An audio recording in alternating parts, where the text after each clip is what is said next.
Hi, welcome to my small workshop. Today I'm gonna do a review on this MIG Welder from BILTEMA. I've had it for about 6 or 8 years and been quite happy with it. I just recently came across it in the BILTEMA catalogue, so apparently it's still in production.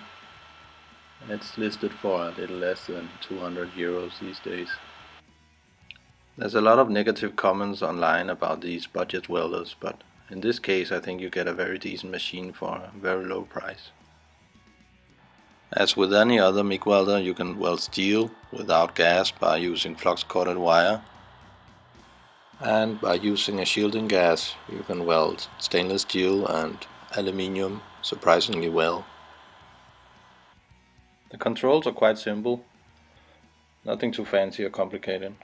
The wire feed speed is adjusted on a potentiometer and the voltage on a switch in 6 steps. This works very well. The MIG gun is of a good quality. I know for a fact it can withstand to be dropped even while it's very hot. And the ground clamp is also of a decent quality, the same as you will find on more expensive welders. It accepts the 200mm diameter spools as well as the small 100mm diameter spools. When we are welding with flux-coated wire, we want our workpiece to be electrode positive and our gun to be electrode negative. We obtain this by switching the wires around inside the machine. This is very simple operation and it's all in the manual. Hang on to the end of the wire until you got it locked in the wire feed roll and you have tension on the spool. Otherwise it will unravel and you can use the rest of the day putting it back on the spool.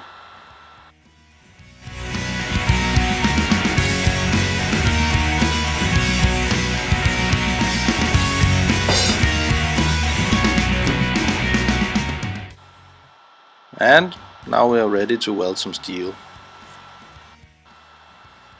This is 25mm square tubing, 1.5mm wall thickness. This is what I use for a lot of my projects.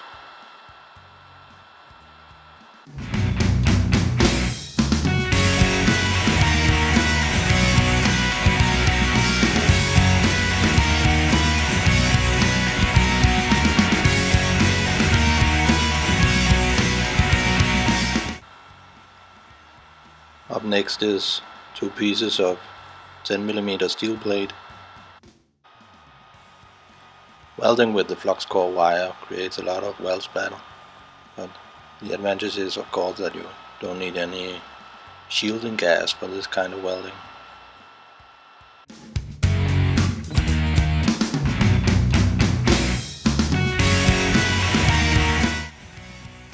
Now let's try to weld some stainless steel. I'll just quickly change the wire.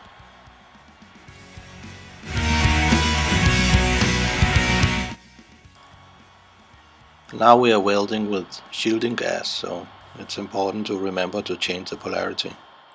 Otherwise our weld will just be a mess.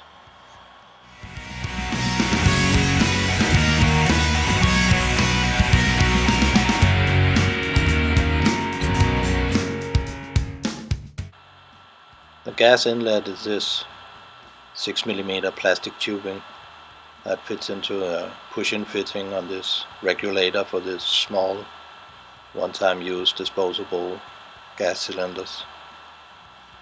These will only last you 7 to 10 minutes of welding, but if you're only welding stainless steel or aluminium occasionally, I guess it's an alright solution.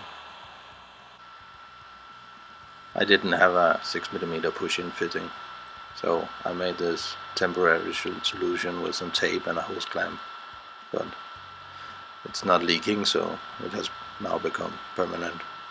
Why fix it if it works? Now let's do some welding. This is 3mm stainless steel.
Now let's try and weld some aluminium. I haven't made any changes to the machine, like changing the wire liner for the gun or anything. It's all still as when it came out of the box. I use a 1mm aluminium wire, and I found out that for some reason the 0.8 groove on the drive wheel is the best for pushing this wire through to the gun.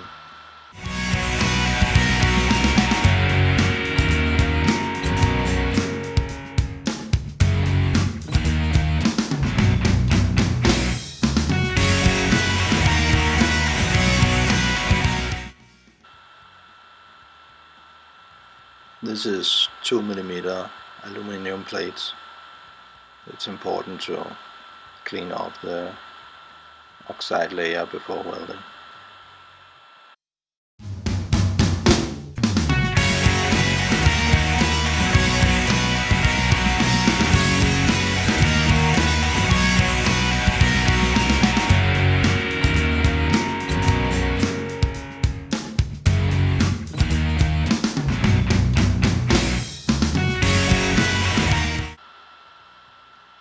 And here next we have two small pieces of 6mm aluminium.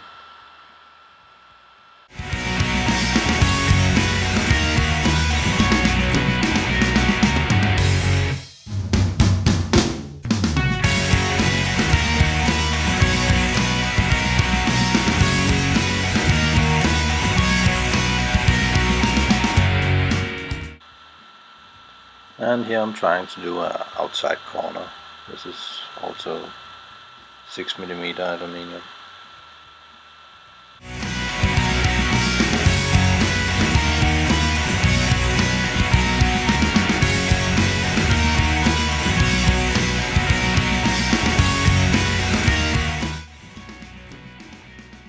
So that's it.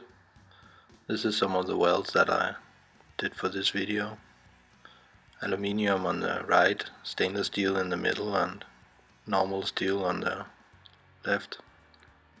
It might not be the prettiest welds in the world, but that's not necessarily the machine's fault.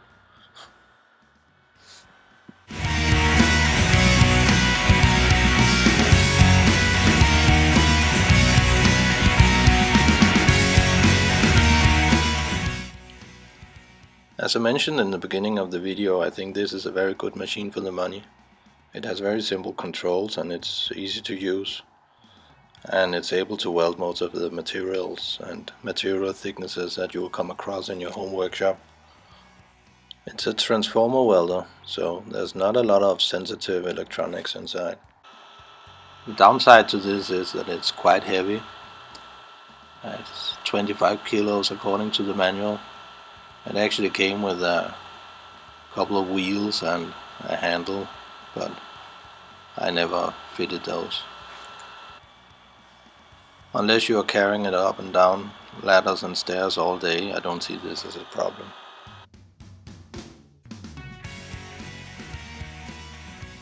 That's all for me about this welder. I hope you have found at least some of the information useful. If you have any questions, please write them in the comments below, then I'll see what I can do to answer.